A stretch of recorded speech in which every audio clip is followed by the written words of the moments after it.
Hello and welcome to science train. और हम लोग पढ़ रहे हैं सर्कुलर मोशन। सर्कुलर मोशन में हम लोग पहुंच चुके हैं, एक्सेलरेशंस तक की बातें जान चुके हैं।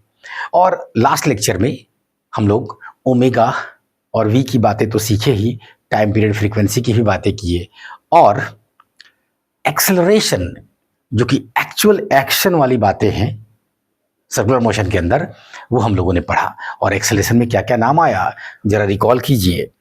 तो नाम आया, एक तो जो हर हाल सारे सर्कुलर मोशन में होगा, चाहे यूनिफॉर्म हो चाहे नॉन यूनिफॉर्म हो, नाम है उसका सेंट्रीपिटल एक्सेलरेशन।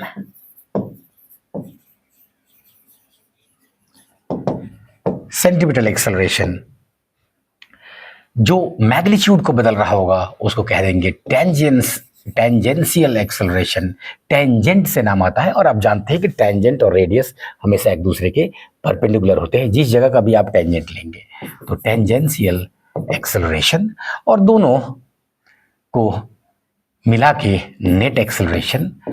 तो नेट एक्सेलरेशन, टेंजेंशियल एक्सेलरेशन, ये दोनों की कहानी सिर्फ तब आएगी जब नॉन यूनिफॉर्म सर्कुलर मोशन होगा। तो सेंट्रीपिटल एक्सेलरेशन जो होगा ये दोनों जगह होगा। तो अगर यूनिफॉर्म सर्कुलर मोशन हो, नॉन यूनिफॉर्म की जगह यूनिफॉर्म हो जाए, तो उसमें एक ही पाया जाएगा, कौन सा? Centripetal acceleration.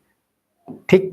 तो यूनिफॉर्म एक्सेलरेशन में अगर आपसे पूछ दे कि नेट एक्सेलरेशन बताइए, टोटल एक्सेलरेशन बताइए, ये सब नाम कुछ, तो यूनिफॉर्म है तो कुछ सोचना ही नहीं है, केवल एक ही एक्सेलरेशन, सेंट्रीपिटल एक्सेलरेशन। ठीक है ना। और एंगुलर वेरिएबल के फॉर्म में आपने कहा एंगुलर एक्सेलरेशन। एंगुलर एक्सेलरेशन, फिर हम लोगों ने सब वेरिएबल्स देखा कि कैसे आप उधर एस बराबर U T plus half A T square लिखते हैं, तो यहाँ पे भी लिख सकते हैं थीटा के फॉर्म में v बराबर u plus a T, likewise जो अदर इक्वेशंस है। तो यहीं पे एक बात, थोड़ा सा एक लेवल अप का बात करना चाहेंगे हम, कि अगर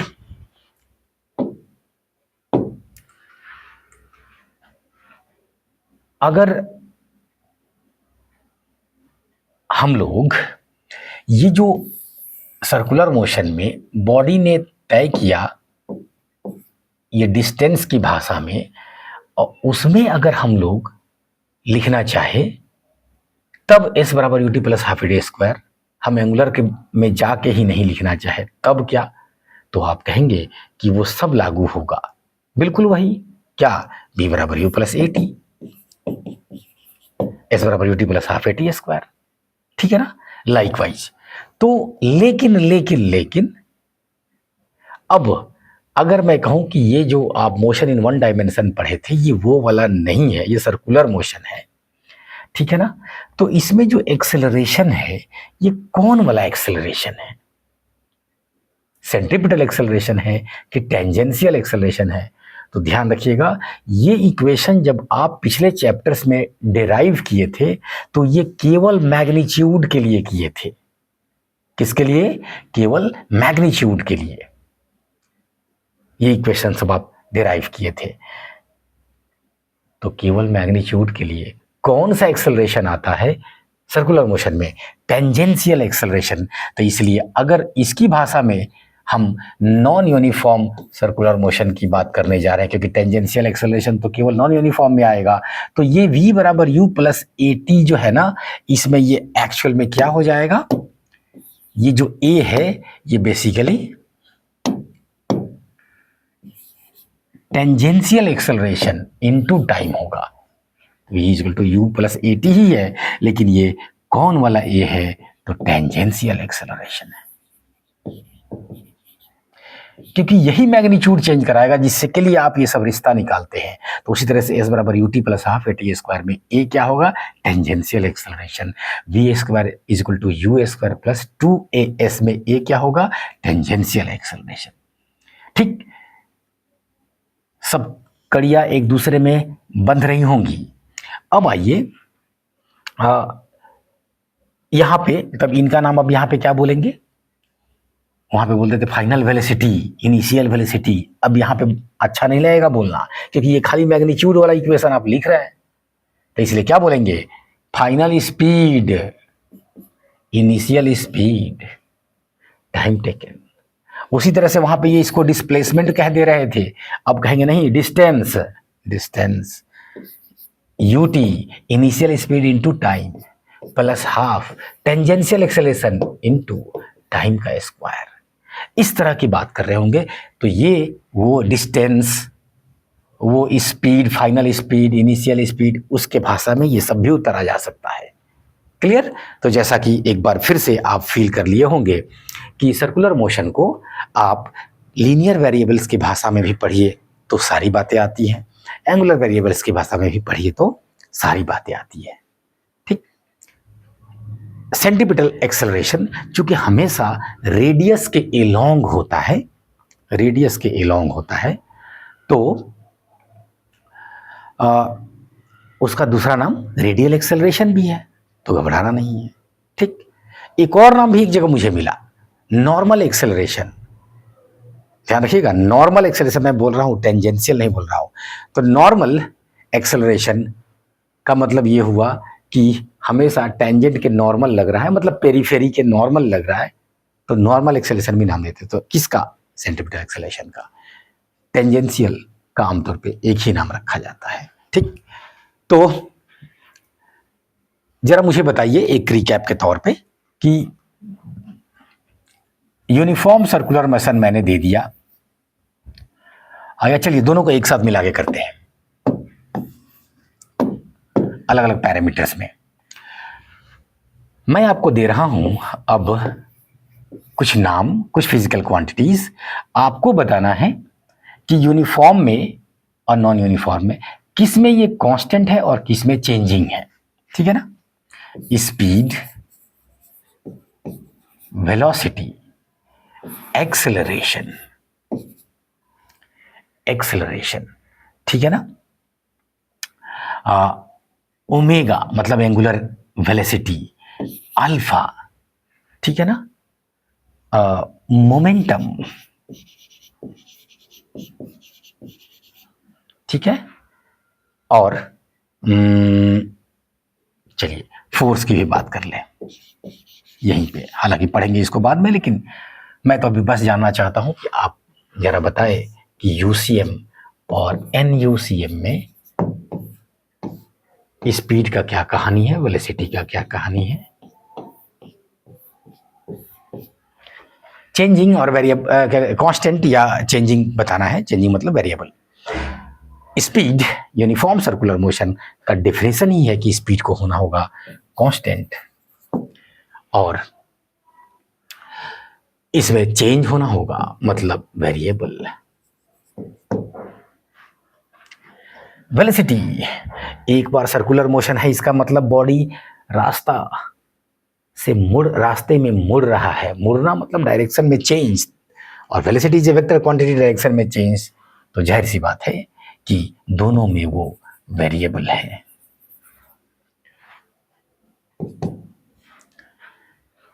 acceleration, acceleration uniform circular motion में एक ही एक्सेलरेशन है, ठीक, सेंट्रीपिटल एक्सेलरेशन, और वो कांस्टेंट। देखिए यूनिफॉर्म सर्कुलर मोशन में एक ही एक्सेलरेशन है जो कि सेंट्रीपिटल एक्सेलरेशन या रेडियल एक्सेलरेशन सेंटर की तरफ है। जब बॉडी यहां पे है तो सेंटर की तरफ इधर होगा, इधर होगा तो सेंटर की तरफ इधर हो जाएगा। जरा बताएंगे ये दोनों वेक्टर सेम है क्या? Acceleration is a vector quantity, ये दोनों वेक्टर सेम है क्या? अरे मैग्नीट्यूड सेम है v²/r, लेकिन यहां पे डायरेक्शन इधर, यहां पे डायरेक्शन, वेक्टर का डायरेक्शन चेंज, इसलिए वेक्टर चेंज। तो इसलिए जितना भी पीछे के लेक्चर्स में आपने पढ़ा कि v²/r जो है सेंट्रीपिटल एक्सेलरेशन, ये कांस्टेंट होगा अगर फिक्स्ड हो जाएगा किसके लिए? यूनिफॉर्म सर्कुलर मोशन के लिए। तो यहाँ फिक्स केवल मैग्नीट्यूड में होगा। अगर आपसे सीधे पूछा जाए कि वो क्या कहते हैं, कांस्टेंट है कि वेरिएबल है, तो आप कहेंगे वेरिएबल है क्योंकि फिर से डायरेक्शन आ जाएगा। जब बात नहीं कर रहा है तो आप खाली मैग्नीट्यूड का बात बोल के निकल रहे थे, लेकिन ये तो सीधे नाम लिख रखा है एक्सेलरेशन, इसने तो और कुछ नहीं लिखा है। ठीक है, तो वेरिएबल एक्सेलरेशन यहाँ भी वेरिएबल, और यहाँ तो वेरिएबल होगा ही। ठीक,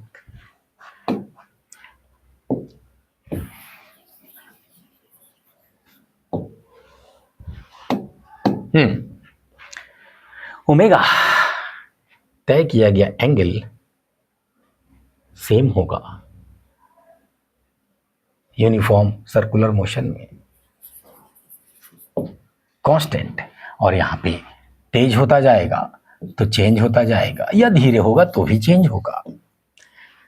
alpha alpha uniform circular motion में ओमेगा जब कांस्टेंट है तो ओमेगा में कोई चेंज आया ही नहीं, तो D omega by D T zero होगा, तो अल्फा जीरो होता है इसमें। आप कहेंगे सर इसको भी कांस्टेंट लिख सकते हैं, हाँ जीरो वाला कांस्टेंट लिख सकते हैं, मैं नहीं लिखूंगा, आप समझिए। ठीक है, जीरो तो जीरो ही होता है, अरे जब है ये नहीं है तो कांस्टेंट बोलने का कोई ज़्यादा मतलब है नहीं। और यहाँ पे प्रेजेंट होगा अल्फा, ठीक, और जब तक बोला नहीं जाए, ठीक, एक तो अल्फा कुछ होगा, जीरो नहीं होगा, और चूंकि हम कांस्टेंट और वेरिएबल की भाषा में पूछ रहे हैं तो जब तक बोला नहीं जाए आपको अल्फा कांस्टेंट लेना है आमतौर पे, लेकिन ये कांस्टेंट भी हो सकता है, वेरिएबल भी हो सकता है, क्योंकि अल्फा भी अगर चेंज होने लगे, जो जर्क वाली कंडीशन थी मोशन इन वन डायमेंशन में कि एक्सेलरेशन को कांस्टेंट ना लिया तब क्या होगा, तो एक्सेलरेशन भी D A by D T अगर होने लगे तो जर्क कह देते थे, तो ऐसी सिचुएशन यहाँ भी हो सकती है। तो इसलिए आमतौर पे जनरली कांस्टेंट आप लेंगे। ठीक है, आपके जितने भी क्वेश्चन पूछ रहे होंगे उसमें आमतौर पे इसको कांस्टेंट ही ले रहा होगा, बट मे बी वेरिएबल। ठीक है, चलिए, एनीवेज अल्फा में ज्यादा इंपॉर्टेंट ये था कि यूनिफॉर्म सर्कुलर मोशन में अल्फा होगा ही नहीं। अल्फा की कहानी शुरू ही होती है कहां से, नॉन यूनिफॉर्म सर्कुलर मोशन से, ये इंपॉर्टेंट था।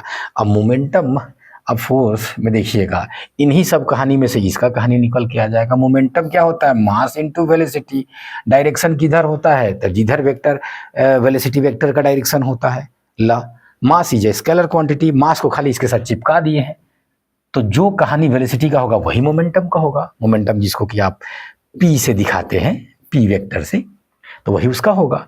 तो वेलोसिटी की क्या कहानी है, दोनों में वेरिएबल, जाहिर सी बात है डायरेक्शन चेंज हो रहा है उसके वजह से, तो इसलिए मोमेंटम भी दोनों में वेरिएबल, दोनों में वेरिएबल। ठीक है ना, तो मोमेंटम की कहानी ये रही। आइए फोर्स की बात करें, तो आप कहेंगे एक्सेलरेशन जहां जहां है उसको मास से मल्टीप्लाई कर देंगे तो वो फोर्स हो जाएगा। तो इसका मतलब ये हुआ कि एक सेंट्रीपिटल फोर्स हो सकता है, एक टेंजेंशियल फोर्स हो सकता है, एक नेट फोर्स हो सकता है।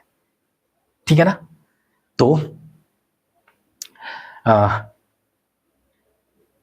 अगर सेंट्रीपिटल फोर्स की बात करें तो जब एक्सेलरेशन का डायरेक्शन चेंज हो रहा है, सेंटर की तरफ उसको देखना है एनी टाइम।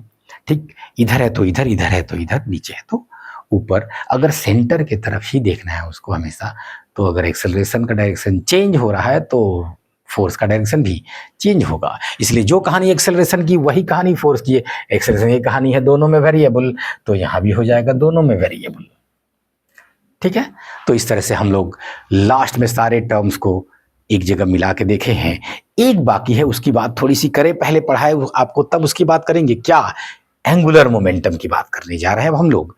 ठीक, तो चलिए एंगुलर मोमेंटम की बात हम लोग करने जा रहे हैं।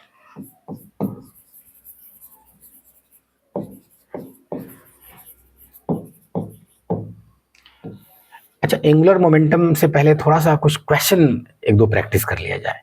चलिए, तो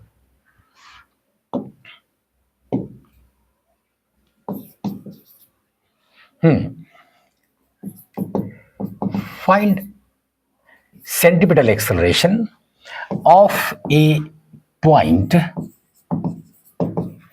ऑन ए फैन ब्लेड, पंखे का blade, of diameter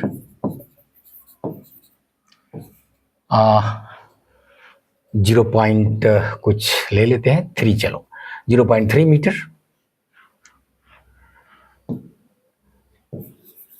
revolving at 1200 revolution per minute. इसको कई बार आप सीधे क्या लिख देते हैं, RPM। चलिए वीडियो पॉज कीजिए, जल्दी से बना दीजिए, छोटा सा क्वेश्चन है। तो ये रहा फैन अगर,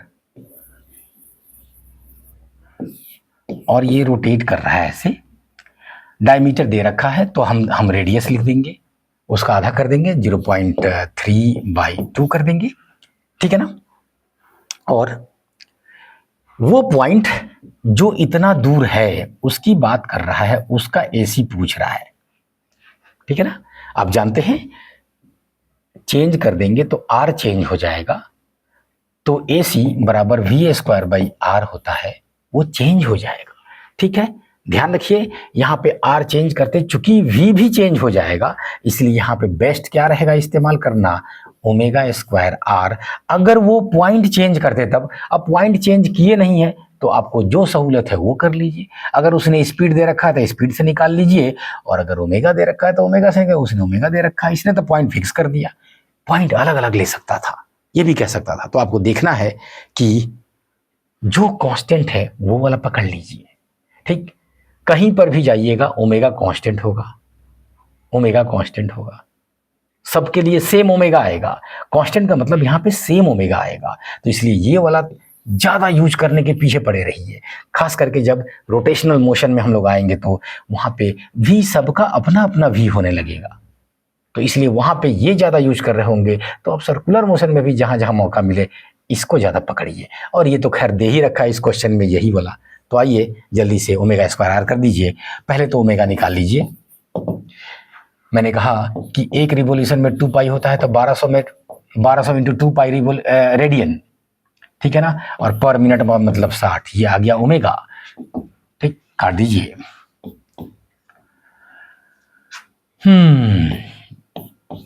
20, 40 पाई, ठीक जा रहे हैं, हाँ 40 पाई। अब की इसलिए एयर देयरफॉर AC बराबर ω²R, ω² हो गया 40 पाई का स्क्वायर, R है 0.3/2। ये देखिए ये 40² पाई स्क्वायर आ रहा है इंटू 0.3/2। रफ कैलकुलेशन में आप पाई स्क्वायर का वैल्यू लगभग 10 ले सकते हैं, 3.14 इंटू 3 लगभग 10 हो सकता है, तो इसको लगभग में आप करके निकालें अगर, तो 1600 इंटू 10 इंटू 3/20, ठीक। देख लीजिए 0 से 0 काट दीजिए, 1.5 वैसे नहीं कीजिए, इससे पहले मैं 16 दिया, 48,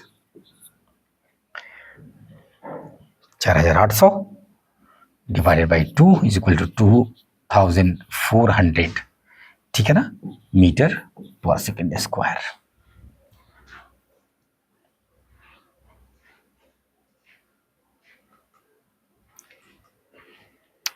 चलिए एक क्वेश्चन और आपको देते हैं।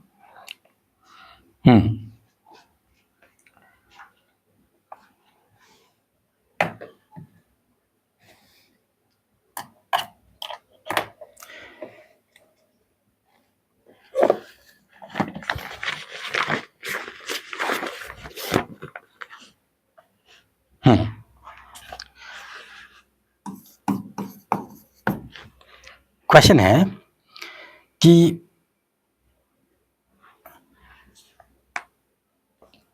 एक सर्कुलर मोशन है, उसमें total acceleration in a circular motion, total acceleration, अच्छा टोटल एक्सेलरेशन मतलब नेट एक्सेलरेशन, ठीक है भाई, is 32 metre per second square. ठीक है ना, and radius of circle is 4 metre, 4 metre, ठीक है ना, और टोटल एक्सेलरेशन इतना है at a given instant of time, total acceleration at an instant. अच्छा, ये एट एन इंस्टेंट लिखने की जरूरत क्यों पड़ी? क्योंकि आप जानते हैं कि नॉन यूनिफॉर्म सर्कुलर मोशन में टेंजेंशियल एक्सेलरेशन तो कांस्टेंट है, उसका मैग्नीट्यूड, ठीक है ना, लेकिन AC जो v²/r है वो बढ़ता जाएगा समय के साथ, तो वो चेंज होता जाएगा, तो इसलिए नेट एक्सेलरेशन भी चेंज होता जाएगा, दोनों का जोड़ के ना नेट आता है तो वो चेंज होता जाएगा, इसलिए किसी गिवन इंस्टेंट पे दिया हुआ है और इसने फिगर दे रखा है कि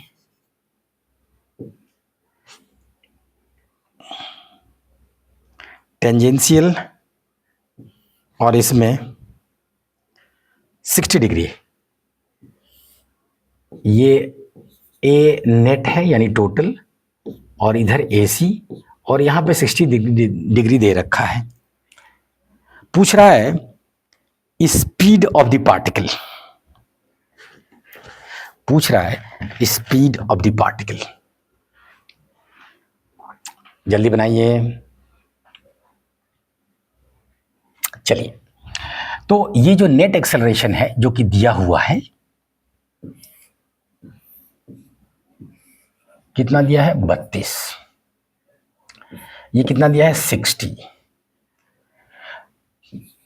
तो 32 cos 60 क्या हो जाएगा? AC,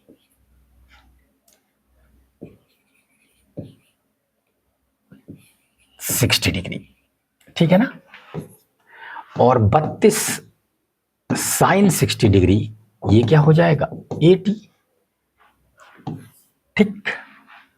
तो आप दोनों बता सकते हैं क्या क्या हुआ, क्योंकि sin 60 की वैल्यू आपको पता है 32 मिनट के लिए। एनीवेज हमको बोल रहा है स्पीड बताइए उस समय कितना है, तो उस समय का स्पीड के लिए हम किस तरफ भागेंगे? इधर, क्योंकि ये बराबर होता है v²/r। तो चलिए अब इसको कैलकुलेट कीजिए। v²/r इज इक्वल टू 32, और cos 60 का वैल्यू कितना हो जाएगा? 1/2, ठीक।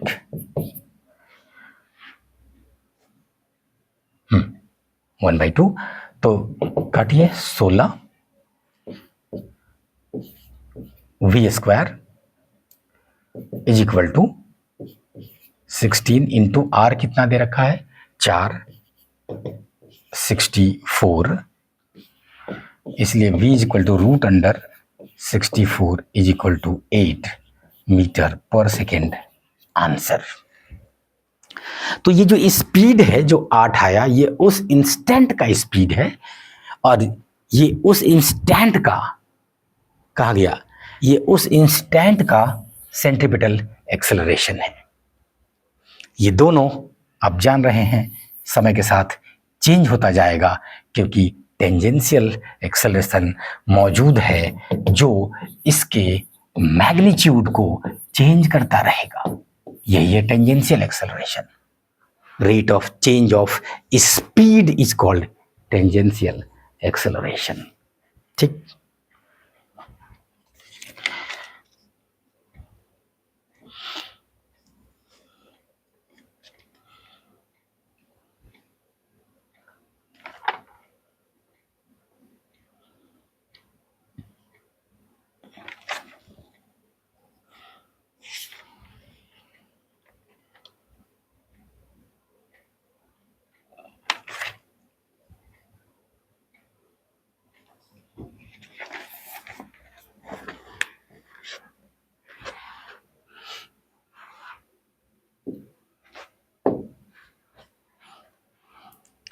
क्वेश्चन है,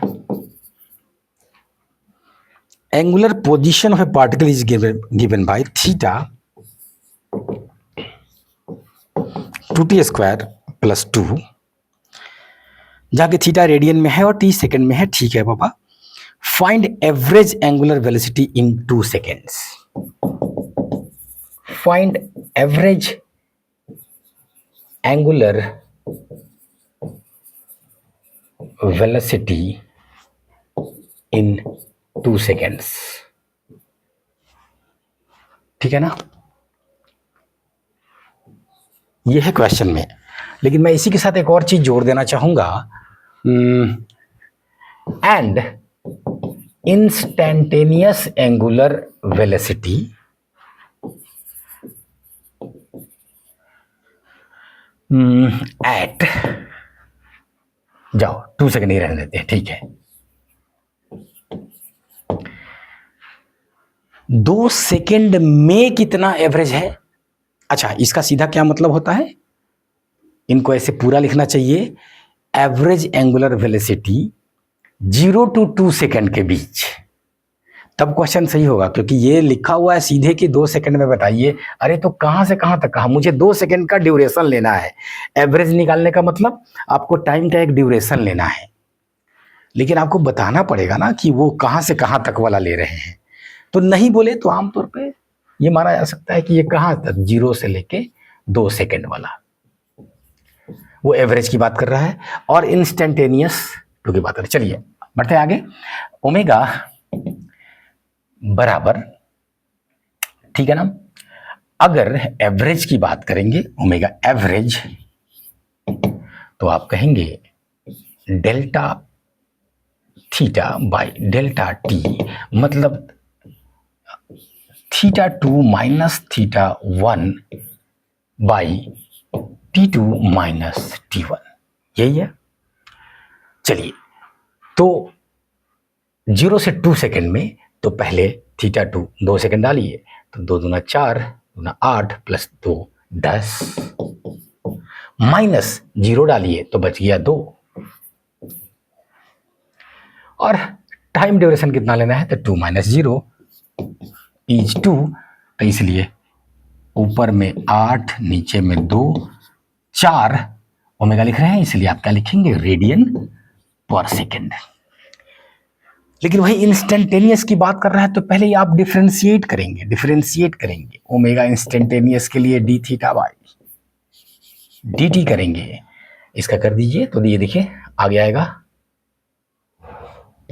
4t प्लस, ये तो कांस्टेंट है, इसका डिफरेंस गायब हो जाएगा 0, तो 4t, omega equal to 4t, ठीक है ना। कहा गया कितने पे, तो ओमेगा एट 2 सेकेंड, t बराबर 2 सेकेंड, तो कितना 4 इंटू 2 बराबर 8 रेडियन पर सेकेंड।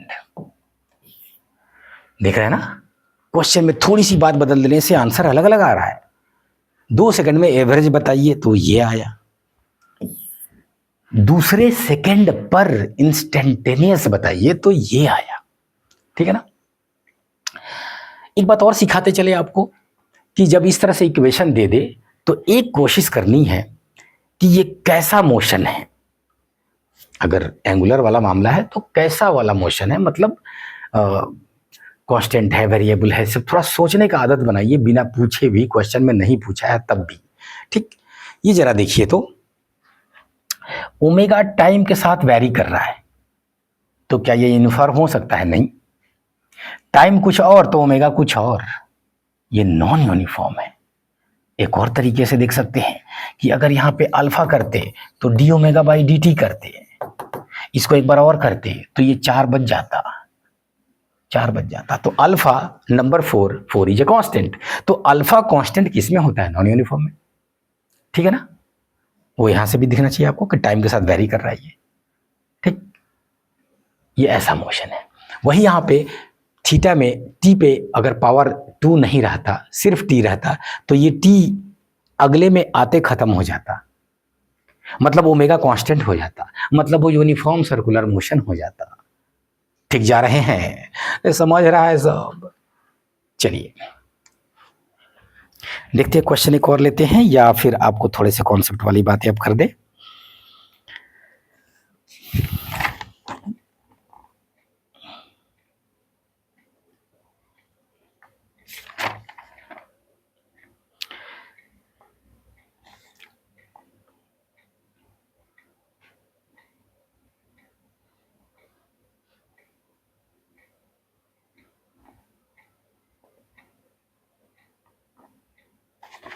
चलिए एक क्वेश्चन और लेते हैं।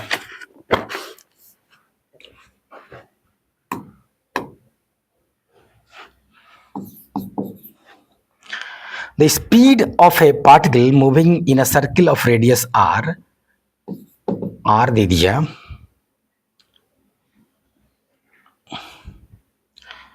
To metre, varies with time t as, जो स्पीड है वो वैरी कर रहा है, v is equal to t square, where t is in second and v is in metre per second, कोई दिक्कत नहीं है, सब ऐसा यूनिट में ही है। Find radial, tangential and net acceleration, find A R, A T, A net at t बराबर 2 second. दूसरे सेकेंड के समाप्ति के समय ये सारे एक्सेलरेशन आपको बताना है, ठीक है ना। चलिए वीडियो पॉज कीजिए, सॉल्व कीजिए और फिर आ जाइए। Okay, solution. हाँ, तो इसमें जो स्पीड है ना, अब वो भी टाइम के साथ वेरी कर, जाहिर सी बात है, तो नॉन यूनिफॉर्म है मामला, स्पीड चेंज कर रहा है, ठीक है ना। तो अब हम चाहेंगे टेंजेंशियल एक्सेलरेशन निकाल लेना, तो वो तो तुरंत निकल जाएगा, dv/dt कर देंगे तो, ठीक है ना। जो रेडियल एक्सेलरेशन या सेंट्रीपिटल एक्सेलरेशन है, वो उस समय का स्पीड हमें निकालना होगा, ठीक है ना, और तब v²/r करना होगा। क्लियर? जैसे ही वो कर लेंगे तो नेट बता देंगे। तो सबसे पहले इसमें at निकलता हुआ दिख रहा है, तो वो हम लोग कर लें, at इज dv/dt। ध्यान रखिए यहाँ पे जो v मैं लिख रहा हूँ वो स्पीड है, ओके, और स्पीड ही दे रखा है, मैंने बोला पहले ही, सर्कुलर मोशन में अक्सर ऐसी ही बातें स्पीड की कर रहा होगा वो। आइए यहाँ पे इसका डिफरेंशिएट कर दीजिए, तो ये हो जाएगा 2t, तो ये आ गया, क्या कहते हैं, tangential acceleration. Centripetal acceleration t समय पर, सेंट्रीपिटल एक्सेलरेशन या रेडियल यहां लिख रखे हैं, तो चलिए रेडियल लिख रखते हैं यार, उस समय का जो स्पीड होगा डिवाइडेड बाय r, ठीक है, स्पीड उस समय का t², v बराबर t² और उसका स्क्वायर डिवाइडेड बाई r, तो यहां पे ये आ रहा है जी। चलिए, और नेट तो दोनों को 90 डिग्री पे जोड़ देना है। चलिए, तो ए नेट बराबर AC² प्लस AT²। अब वैल्यू डाल दीजिए सब में 2 सेकेंड, 2 दूना 4 मीटर पर सेकेंड स्क्वायर, 2 दूना 4, दूना 8, ठीक है ना। 1 मिनट, ये 2 दूना 4, दूना 8, दूना 16, ओके। ये पहले 2 का स्क्वायर कीजिए, 4 आया, फिर उसका स्क्वायर कीजिए तो 16। रेडियस कितना दे रखा है, 2 मीटर, तो ये आया 8 metre per second square. Net acceleration 8² plus 4² 64 plus 16 root under 80। अब इसका रूट लगभग 9 के आसपास आएगा, ठीक है भाई, जो आया, metre per second square, root under 80 metre per second square.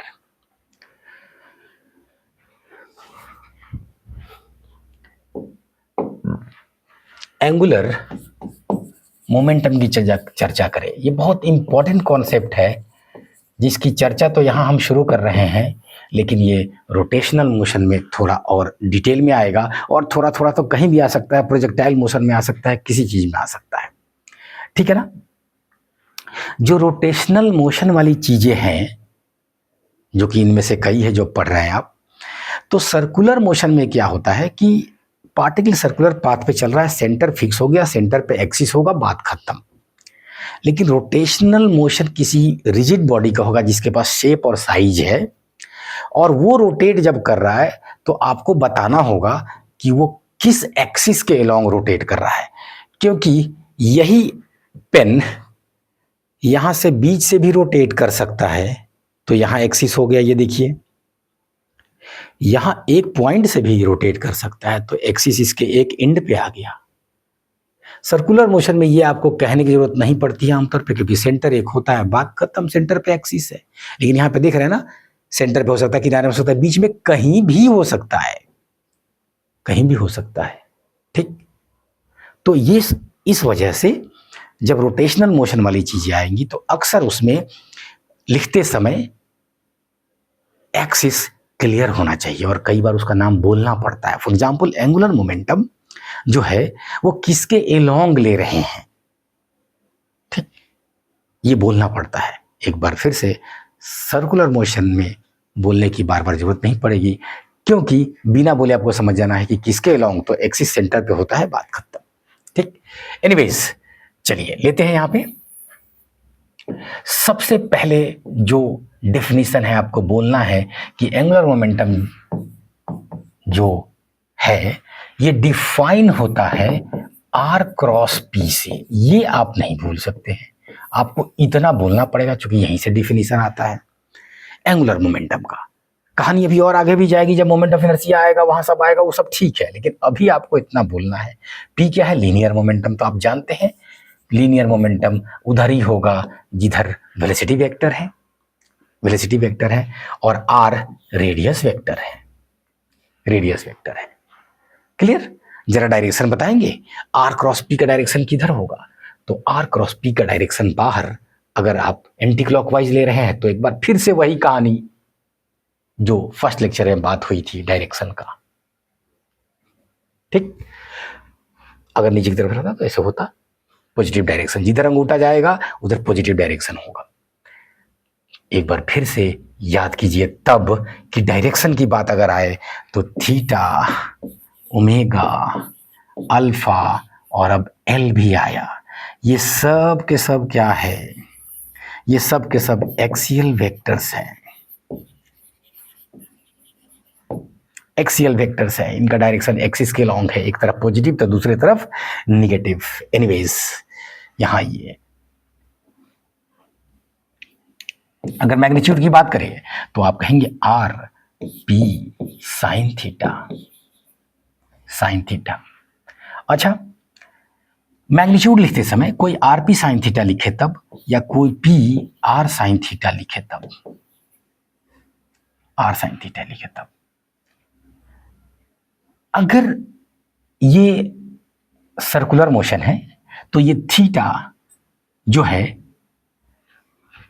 Radius और मोमेंटम दोनों के बीच ये ऑलवेज 90 होगा, ऑलवेज 90 होगा। ठीक है ना? तो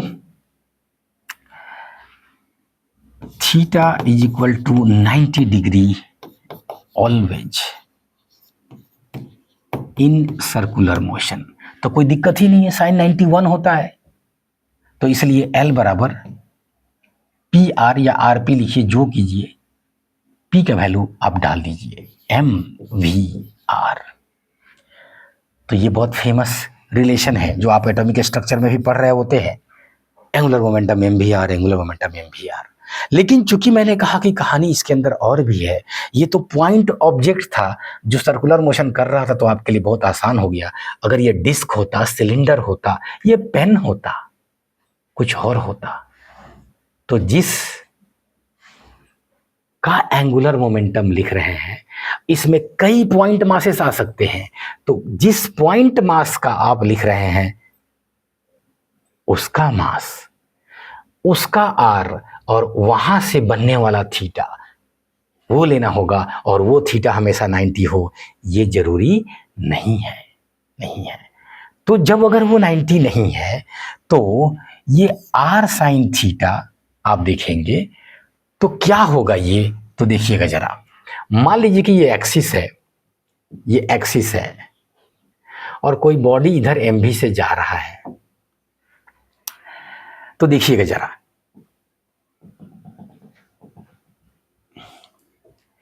ये आर है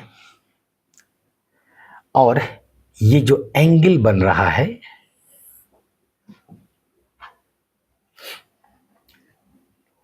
इनके बीच में, तो जरा देखिए तो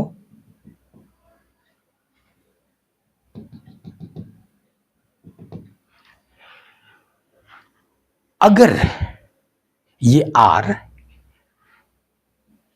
उनके डायरेक्शन से, जिधर इनका डायरेक्शन है उधर से ये आर को थोड़ा और आगे बढ़ा दीजिए तो और अच्छा रहेगा। इसको डिलीट कीजिए, बढ़ा दीजिए। तो ये आर वेक्टर जो है वो एम भी के साथ अगर थीटा बना रहा है, थीटा बना रहा है, तो देखिएगा जरा, ये आर है तो ये भी हो जाएगा थीटा, थीटा।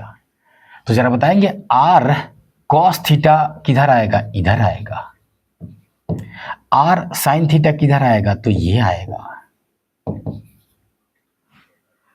एंगुलर मोमेंटम क्या है, P R sine theta, P R sine theta.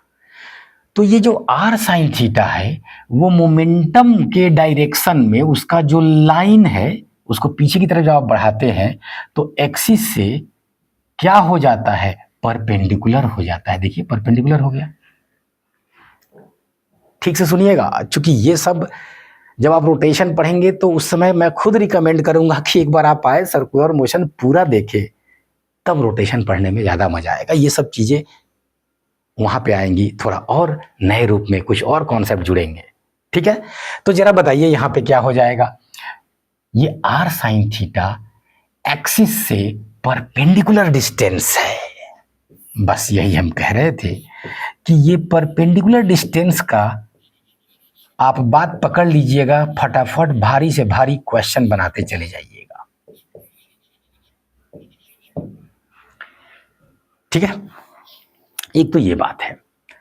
दूसरा ये कि अगर ये परपेंडिकुलर डिस्टेंस है तो ये परपेंडिकुलर मोमेंटम है। चूंकि इसमें मास छुपा हुआ है तो मास तो स्केलर है, उसको बाहर निकाल दीजिए, तो R M V sine theta. तो अगर इसको परपेंडिकुलर डिस्टेंस कह रहे हैं तो इसको परपेंडिकुलर वेलोसिटी कह दे तो कोई तकलीफ हो जाएगा आपको।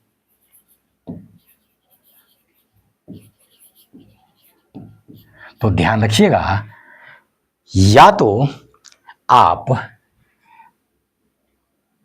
वेलोसिटी के डायरेक्शन में आर का परपेंडिकुलर लीजिए, नहीं तो आर के डायरेक्शन में वेलोसिटी का परपेंडिकुलर लीजिए। ठीक, जैसे भी ले, जहां पे आपको जो आसानी से निकलने वाला हो वो काम कीजिए। आमतौर पे परपेंडिकुलर डिस्टेंस से काम चलता रहेगा आपका, लेकिन कभी परपेंडिकुलर वेलोसिटी भी लेना पड़ जाए, फॉर एग्जाम्पल प्रोजेक्टाइल मोशन में किसी जगह का बोल रहा है, वहां आर लेने में दिक्कत हो रहा है, तो आप परपेंडिकुलर वेलोसिटी ले ले, ठीक है ना, और आर आसानी से जो वहां तक पहुंचने में लाइन लग रहा है उसका ले लेंगे। एनीवेज क्वेश्चन वैसा आएगा या फिर हम देंगे। चलिए यहाँ पे परपेंडिकुलर वाला मामला आ रहा है, ये ध्यान रखिएगा, ये रोटेशन में ज़्यादा काम आएगा।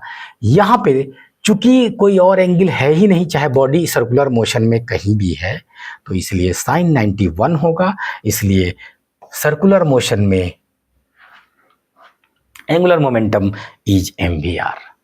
अच्छा, एटॉमिक स्ट्रक्चर की मैंने बात की, ये बराबर क्या होता है, बोर पॉस्टुलेट है, इंपॉर्टेंट पॉस्टुलेट है बोर साहब का, क्योंकि आप जानते हैं कमोबेश बोर साहब का दिया मॉडल ही फाइनल रहा आज तक और वही सही है। ठीक है ना, और वो होता है NH/2 याद है। एनीवेज ये थी बातें एंगुलर मोमेंटम की, डायरेक्शन एक बार फिर से एक्सिस की तरफ। तो जो काइनेमेटिक्स पार्ट था, जहां एक्सेलरेशन तक पहुंचे हम लोग और मोमेंटम वगैरह की सब बातें फिनिश किए, फोर्स की बातें बाकी रह गई। वो किस में पढ़ेंगे हम लोग, डायनामिक्स में। डायनामिक्स में पढ़ते हैं रीजन ऑफ मोशन, मतलब फोर्स। ठीक, इसके पहले एक अलग से डिस्कशन वाला लेक्चर लेंगे हम, और फिर उसके बाद हम डायनामिक्स देख रहे होंगे। ठीक, मिलते हैं अगले क्लास में। Thank you.